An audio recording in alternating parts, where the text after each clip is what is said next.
भिलवाड़ा में महिला सशक्तिकरण की दिशा में एक प्रेरणादायक पहल सामने आई है, जहां लघु उद्योग भारती महिला इकाई द्वारा प्रकाशित स्वयं सिद्धा नारी शक्ति अनंता मैगजीन का भव्य विमोचन समारोह आयोजित किया गया।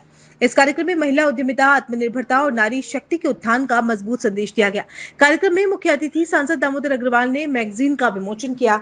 अध्यक्षता महेश हुरकट ने की। मंच पर शंभू प्रसाद काबरा, गिरीश काबरा, पल्लवी लड्डा, डॉक्टर प्रियंका मेहता और डॉक्टर नेहा सबरवाल सहित कई प्रमुख हस्तियां मौजूद रही। सांसद दामोदर अग्रवाल ने अपने संबोधन में नारी शक्ति की भूमिका को विस्तार से रखते हुए कहा कि यह मैगजीन उन 33 महिलाओं की जीवन यात्रा का संग्रह है, जिन्होंने अपने संघर्ष और परिश्रम से खुद को स्थापित किया है। उन्होंने कहा कि देश में महिलाओं को केवल गृहिणी तक सीमित नहीं रखा जा सकता, बल्कि उन्हें नीति निर्माण और कानून बनाने की प्रक्रिया में भी भागीदार बनाना आवश्यक है। उन्होंने नारी शक्ति वंदन अधिनियम का उल्लेख करते हुए कहा कि महिलाओं को राजनीति में 1/3 प्रतिनिधित्व देने की दिशा में प्रयास किए जा रहे हैं। उन्होंने स्पष्ट किया कि ये केवल एक कानून नहीं, बल्कि समाज में महिलाओं की भूमिका को नई पहचान देने का माध्यम है। उन्होंने कहा कि 2029 के चुनाव में महिलाओं को पर्याप्त अवसर मिले, इसके लिए जरूरी संवैधानिक बदलावों पर भी विचार किया जा रहा है। सांसद ने आगे कहा कि देश की बढ़ती आबादी के अनुरूप संसदीय सीटों का पुनर्विन्यास जरूरी है, ताकि हर वर्ग को उचित प्रतिनिधित्व मिल सके। उन्होंने विश्वास जताया कि आने वाले समय में महिलाओं की भागीदारी राजनीति और नीति निर्माण में और अधिक मजबूत होगी।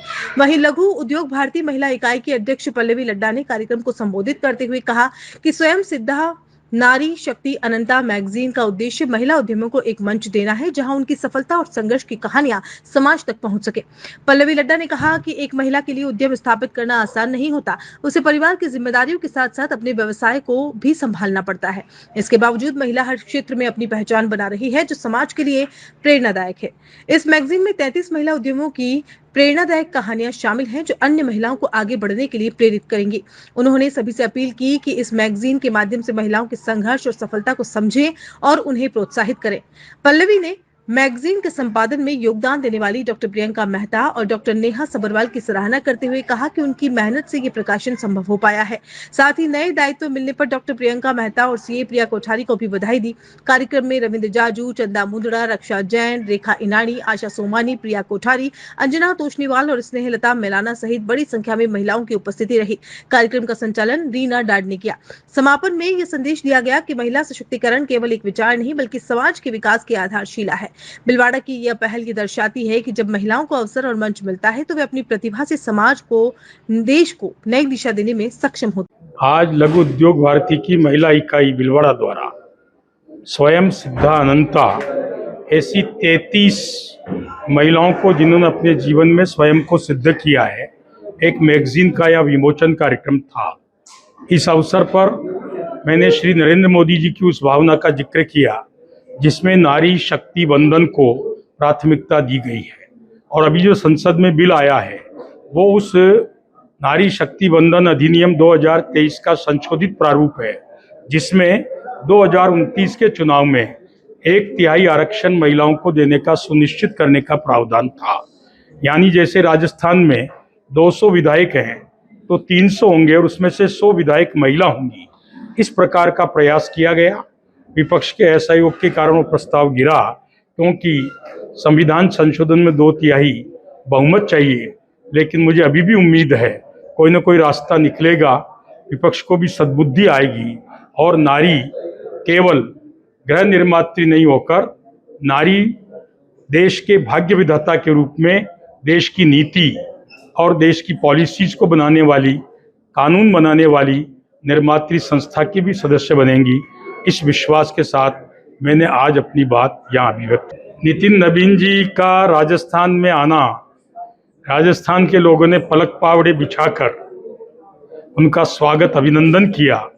वो बहुत भाव विभोर थे। मुझे भी आज पार्टी के निर्देश पर बूंदी कार्यालय के जो आभासी लोकार्पण का अवसर था, वहाँ पर मुख्य अतिथि के नाते रहना था, मैं भी वहाँ रहा।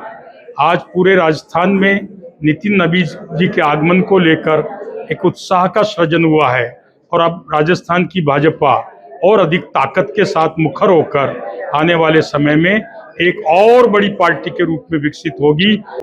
मुझे उम्मीद है कि इन 5 राज्यों में भारतीय जनता पार्टी की स्थिति पहले से बहुत बेहतर होगी। आसाम में हम सरकार को रिपीट करेंगे और बंगाल में हम ममता दीदी की दादागिरी को हराकर राष्ट्रवाद का कमल खिलाएंगे। आज स्वयं सिद्धा नारी शक्ति अनंता मैगजीन का विमोचन किया गया लघु उद्योग भारती के 33वें स्थापना दिवस के अवसर पर। यह एक हमारा प्रयास है उद्यमी बहनों को एक मंच प्रदान करने का, जो उनकी कहानी है वो लोगों तक पहुंचाने का, ताकि इससे अन्य महिलाएं भी प्रेरित हो सके। तो ऐसी 33 महिलाओं की प्रेरणादायक कहानियों का संग्रहण है स्वयं सिद्धा नारी शक्ति अनंता मैगजीन। मैं सभी से अनुरोध करूंगी कि आप इस मैगजीन के माध्यम से नारियों की जो प्रेरणा है, जो संघर्ष है, एक नारी के लिए उद्यम करना एक बहुत ही संघर्षशील विषय है। उसे परिवार को भी देखना होता है, उसे समस्त जिम्मेदारियां निभाते हुए जब वो अपना उद्यम स्थापित करती है तो ये एक अपने आप में बहुत ही प्रेरणादायी बात है। और आज हमारे लघु उद्योग भारती महिला इकाई के नए सचिव डॉक्टर प्रियंका मेहता एवं कोषाध्यक्ष सीए प्रिया कोठारी को दायित्व मिला है। इन दोनों को अपने अपने दायित्व के लिए बहुत बहुत बधाई। मैगजीन के लिए हमारी संपादिका डॉक्टर प्रियंका मेहता और सह संपादिका डॉक्टर नेहा सब्रवाल का बहुत बहुत अभिनंदन और आभार। इन दोनों की मेहनत है कि आज ये मैगजीन आप सबके समक्ष है। नारी शक्ति वंदन अधिनियम 2023 पारित हुआ। कई लोग कई बातें इस विषय में कर रहे हैं। आप जागरूक महिला हैं, मैं इस नाते चाहता हूं कि ये विषय आपके माध्यम से नारी जगत तक जाए। उसमें ये था 1976 में डिलिमिटेशन हुआ, 550 लोकसभा की सीटें तय हुई। ये अलग बात है कि 543 का चुनाव होता है और उसको 2026 तक फ्रीज किया गया। मतलब 2026 से पहले सीटें नहीं बढ़ाई जा सकती। ये पुराने शासन की देन कहो, अभिशाप कहो था।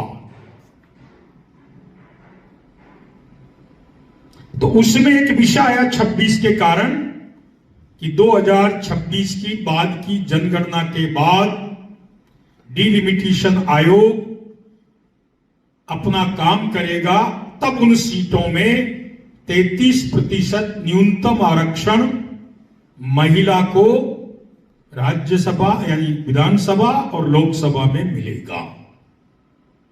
बड़ा महत्वपूर्ण बिल था। लेकिन ये जो इस बार वापस बिल आया, जिसके लिए बहुत बातें बहुत लोग कह रहे हैं, क्यों कह रहे हैं उनको भी पता नहीं है। मोदी जी ने आज के 1.5 महीने पहले अपनी इच्छा व्यक्त की कि हमने नारी को, महिला को 33% आरक्षण तो दे दिया, लेकिन यदि 2026 की जनगणना के बाद डिलिमिटेशन कमीशन बनेगा तो ये आरक्षण 33-34 से पहले लागू नहीं हो सकता।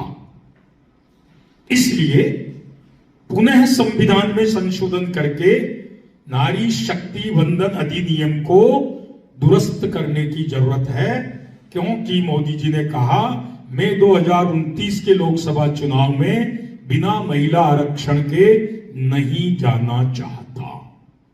ये पृष्ठभूमि है नारी शक्ति वंदन अधिनियम संशोधन बिल। क्योंकि इसमें कॉन्स्टिट्यूशन में अमेंडमेंट होना है और कॉन्स्टिट्यूशन के अमेंडमेंट में 2/3 बहुमत चाहिए। हमारे पास नहीं है, लेकिन सबने भरोसा दिलाया कि हम आपके साथ हैं। और उसमें 2 प्रोविजन चेंज किए गए। अब तक उपलब्ध सेंसस आंकड़ों के आधार पर डिलिमिटेशन आयोग बने, यानी 26 की शर्त हटाई जाए, 2011 के डाटा को बेस मानकर और डिलिमिटेशन अपना काम करके सीटों को बढ़ाए। अब लोग कह रहे हैं इतनी सीटें, कितना खर्चा बढ़ेगा। अरे जब देश की आबादी 45 करोड़ थी, उस समय 550 सीट थी। आज देश की आबादी 145 करोड़ के करीब है। क्या 1.5 गुना नहीं होना चाहिए? ऐसे ऐसे सांसद है रवि जी, 43 लाख वोटर हैं एक सांसद को। और हिंदुस्तान की जो ज्योग्राफिया है वो कोई समान नहीं है।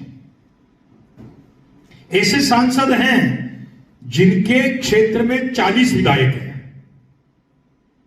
मैं भूल से नहीं बोल रहा हूं, समझ के बात कर रहा हूं। तो एक बार डिलिमिटेशन आयोग इस सब का मूल्यांकन करके और वास्तव में क्या होना चाहिए, इसलिए लोकसभा की सीटों को 850 तक, यानी 850 होगी नहीं, जैसे अभी 550 है नहीं, 816, 15, 14, 17, 12 जो भी आयोग को ठीक लगे करे, ताकि महिला शक्ति भी 1/3 आए और पुरुष जो आज राजनीति में काम कर रहे हैं उनके अवसर में भी कटौती ना हो।